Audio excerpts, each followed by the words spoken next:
Now, Paris's Louvre Museum has reopened its doors 3 days after a spectacular jewellery heist. The museum's director has acknowledged that security was inadequate, with no surveillance cameras covering the area where the stolen jewels were on display.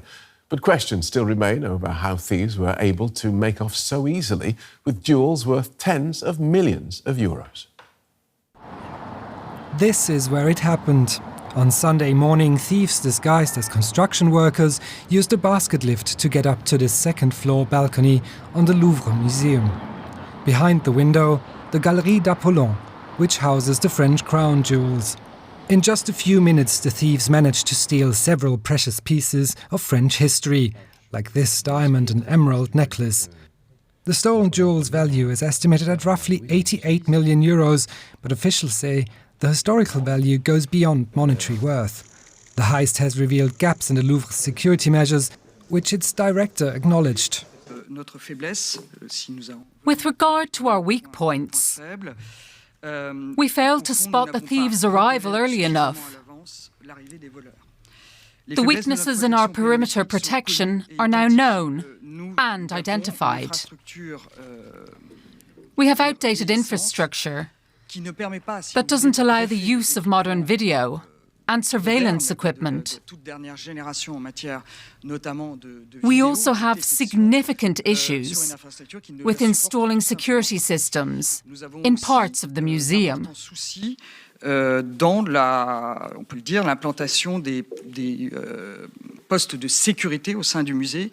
The Louvre director and the French culture minister also called for the opening of a police station inside the museum, which hosts many other priceless objects. Despite the shock, the museum was packed again shortly after it reopened, while the hunt for the thieves continues. The police are looking for 4 suspects and are forensically examining items left at the crime scene. And while the search goes on, the internet has been buzzing with references to the theft of the year. These items posted on a second-hand shopping site are captioned "My Grandma's Jewels," the other "Found in a bin next to the Louvre." While the heist is capturing the imaginations of people around the world, it's leaving a huge gap in France's cultural heritage. Well, Anya, Firestone's a Louvre tour guide for private tours in Paris. Welcome to DW. As someone who knows the Louvre's Apollo Gallery intimately, how do you feel now when you walk through it? Does it feel like a piece of history is missing? It absolutely does. I mean, for the moment, the gallery is not open. And I'm supposed to even return tomorrow to the Louvre to take clients around. And I know that we will not be able to access that gallery. There definitely will be a gap missing. And while there is a loss, I know that that loss, this theft, will in fact become once again part of those jewels' history. And we'll have to speak about them despite their absence. Do you have any sense of what they're going to do about it? Will they sort of have a big gap where these jewels were, and as part of your tour you'll have to say, and this is where they were? Or do they sort of move everything around and you pretend that it didn't happen? I don't know what the curatorial plan is of how they'll shift any of the gems. I mean, there are still, thank goodness, other jewels that were not taken and that are in the gallery. So perhaps they'll hopefully make a safer case with thicker glass and help to retell the story, because the jewels that were taken from the era they were from under Napoleon and Napoleon III, there still are other pieces there. So yes, the story can continue, but yes, there are definite pieces that will be missing, and we will feel that. And as you say, the theft becomes part of the story. On the hundreds of times that you visited the museum, what was your impression of its security?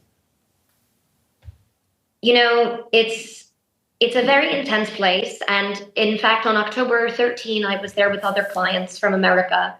And they kept remarking, they said, you know, where are all the guards? And so much is out in the open. I mean, if you really wanted to, you could poke Hammurabi's code. I mean, they were kind of so shocked if we compare it to some of the security and protections that are in American museums, the Met, etc.